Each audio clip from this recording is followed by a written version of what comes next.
Welcome to business मॉकर। मेरा नाम अभिषेक है और आज की बिजनेस न्यूज में हम आपको बताएंगे कि कैसे Honda Motors renewable energy sector में एंट्री ले रहा है, वो भी इंडिया के अंदर। फिर हम बात करेंगे टाटा इन्वेस्टमेंट की। हम ये भी समझेंगे कि इंडियन बैंक्स में इतना ज्यादा इन्वेस्टमेंट फॉरेनर्स क्यों कर रहे हैं, मतलब जो फॉरेन के हेज फंड्स हैं या बड़े बड़े फंड हाउसेज हैं वो। लेकिन सबसे पहली बिजनेस न्यूज है वोडाफोन आइडिया की। वोडाफोन आइडिया के शेयर्स कल 3.64% की रैली कर गए, लेकिन इसके पीछे रीजन क्या था, आखिर ऐसा क्यों हुआ कि वोडाफोन आइडिया जिसके पीछे हर किसी ने उम्मीद खो दी थी, उसके शेयर्स में ऐसी उछाल देखने को मिली। देखिए, इसके पीछे का रीजन है सुप्रीम कोर्ट। सुप्रीम कोर्ट ने सेंट्रल गवर्नमेंट को ये परमिशन दी है कि कंपनी के एजीआर ड्यूज को दोबारा रिकंसीडर करे। बेसिकली ये एक ह्यूज रिलीफ है उनके सालों पुराने फाइनेंशियल बर्डन के लिए। आपको पता है एजीआर ड्यूज की वजह से वोडाफोन आइडिया के ऊपर कितना ज्यादा बर्डन है, और रिकंसीडर मतलब अगर मान लो गवर्नमेंट ने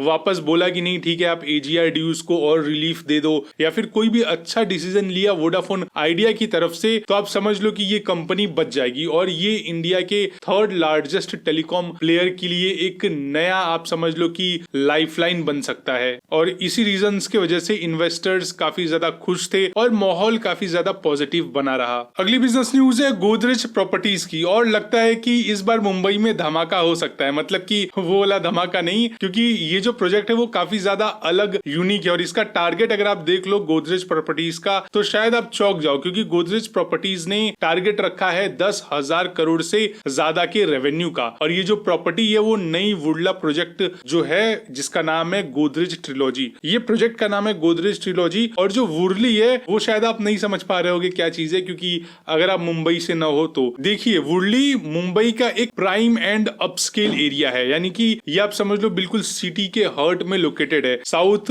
मुंबई रीजन के अंदर। और ये एरिया अरेबियन सी के कोस्ट पर है और अपने luxury residential projects, sea facing views और बिजनेस हब्स के लिए काफी ज्यादा फेमस है।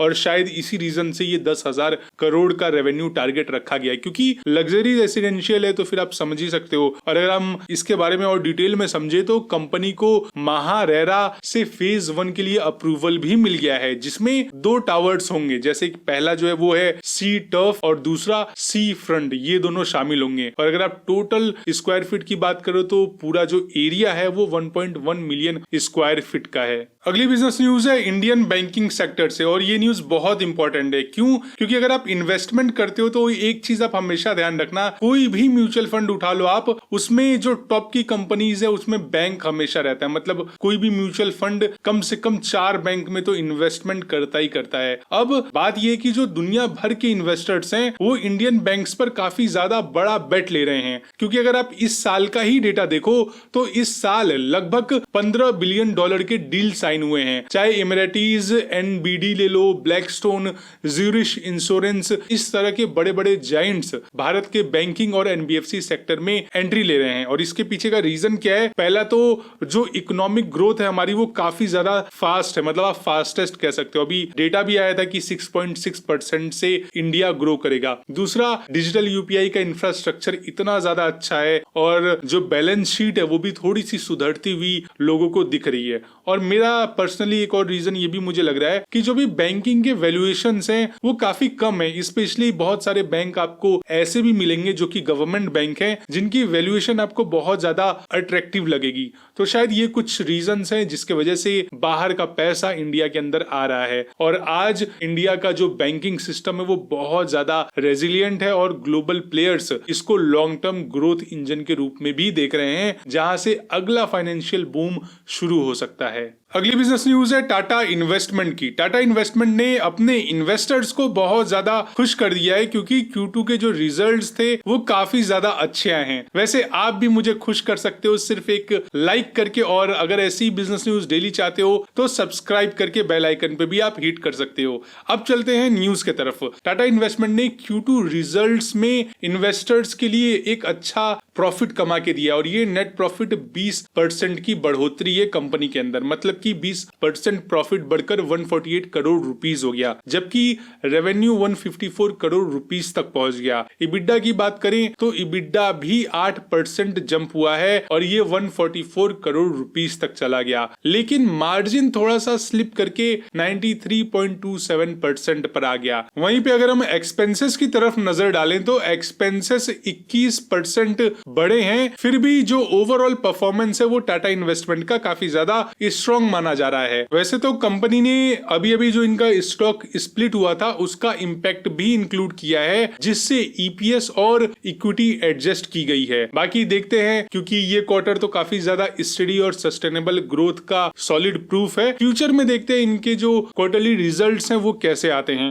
अगली बिजनेस न्यूज है एक्सेल की, लेकिन ये न्यूज उन सभी स्टार्टअप फाउंडर्स के लिए है जो कि टेक्नोलॉजी फील्ड में काम कर रहे हैं, और ये आपके लिए गुड न्यूज है। क्यों गुड न्यूज है? क्योंकि एक्सेल और प्रोसेस ये दोनों मिलकर के 16 करोड़ तक को इन्वेस्ट करने का प्लान बना रहे हैं उन स्टार्टअप्स में जो सेमीकंडक्टर्स, रोबोटिक्स और एआई जैसे ब्रेक थ्रू टेक्नोलॉजी पर काम कर रहे हैं। और ये पार्टनरशिप लीप टेक वेंचर्स को टारगेट करेगी। लीप टेक मतलब कि डीप टेक्नोलॉजी स्टार्टअप्स, यानी कि ऐसे बिजनेसेस जो साइंस और इंजीनियरिंग के बेस पर बनाए जा रहे हैं, ना कि सिर्फ सॉफ्टवेयर एप्स जैसे कि कोई नॉर्मल टेक्नोलॉजी स्टार्टअप हो। तो आई होप आप समझ रहे होगे, क्योंकि यहाँ पर इनोवेशन और पेशेंस दोनों चाहिए। और एक्सेल के प्रतीक अग्रवाल ने कहा है कि इंडिया को एफोर्डेबल एक्सीलेंस दिखानी है, और ये डील डीप टेक इकोसिस्टम में नया एरा जो है वो ला सकता है, क्योंकि इंडिया में अब तक शायद इस तरीके के फाउंडर्स नहीं होते थे जो ऐसे रिस्क लेकर के टेक्नोलॉजी स्टार्टअप्स में इन्वेस्ट करें। मतलब देखो, जो जोमेटो है उसको आप टेक्नोलॉजी स्टार्टअप नहीं कह सकते पूरी तरीके से, वो एक तरीके का एग्रीगेटर है, एग्रीगेटर स्टार्टअप है। बट मेरे हिसाब से ठीक है, बहुत सारी पहले भी कंपनीज है जिन्होंने इन्वेस्टमेंट करा हुआ है। हालांकि जो फाउंडर हैं वो तो अपने आप को थोड़ा सा बढ़ा चढ़ा करके तो बोलेंगे, क्योंकि खुद की पीआर भी करनी होती है, कंपनी का नाम भी बड़ा करके बताना होता है। होंडा मोटर्स ने इंडिया के अंदर अपना पहला कदम रख दिया है ग्रीन एनर्जी की तरफ, क्योंकि इस जापानीज ऑटो जायंट ने ओएमसी पावर में 5 से 10% का स्टेक लिया है, और ये उनका इंडिया में पहला डिस्ट्रीब्यूटेड एनर्जी प्लेटफॉर्म इन्वेस्टमेंट है। और अगर हम ओएमसी की बात करें तो ओएमसी 1 गीगावाट रिन्यूएबल पोर्टफोलियो बना रहा है और पुरानी ईवी बैटरीज को यूपीएस और स्टोरेज सिस्टम्स के लिए रीयूज भी करेगा। सीईओ की बात करें तो सीईओ रोहित चंद्रा कहते हैं कि होंडा का टेक्नोलॉजी और हमारी ग्रीन जर्नी मिल करके विन विन मॉडल बनाएगी। बाकी तो वक्त ही बताएगा कि ये मॉडल विन विन होता है या फिर लूज लूज लूज होता है। अगली बिजनेस न्यूज है एलटीआई माइंडट्री की। एलटीआई माइंडट्री के इन्वेस्टर्स के लिए खुशखबरी है, क्योंकि एलटीआई माइंडट्री ने एक बड़ा प्रोजेक्ट जीता है। आप एक तरीके से कह लो कि कंपनी के शेयर्स जो हैं इस न्यूज के बाद 2% ऊपर चढ़ गए, क्योंकि इन्होंने $100 मिलियन का मल्टी ईयर डील साइन किया है एक यूएस बेस्ड केमिकल्स और पॉलीमर जाइंट के साथ। इस पार्टनरशिप के तहत LTI Mindtree core business apps, IT infrastructure, and user support और सॉफ्टवेयर गवर्नेंस हैंडल करेगा। और इस न्यूज के बाद अगर आप मार्केट कैप देखो तो वो अब 1.66 लाख करोड़ रुपीस तक पहुंच गया है, और ये डील कंपनी के ग्लोबल आईटी लीडरशिप को और ज्यादा स्ट्रॉन्ग बनाती है। साथ ही साथ लॉन्ग टर्म ग्रोथ का भी एक क्लियर सिग्नल देती है, क्योंकि $100 मिलियन का जो डील है वो बहुत बड़ा अमाउंट होता है, और अगर आप ऐसे डील्स क्रैक कर ले जाते हो तो बाकी की जो यूएस कंपनीज हैं वहां से भी आपको एक नेटवर्क इफेक्ट मिलता है, और वहां से भी आपको ऑर्डर्स मिलना थोड़े से आसान हो जाते हैं कंपैरेटिवली। और इसी के साथ आज की बिजनेस न्यूज यही खत्म होती है। Bye bye, take care, Vande Mataram.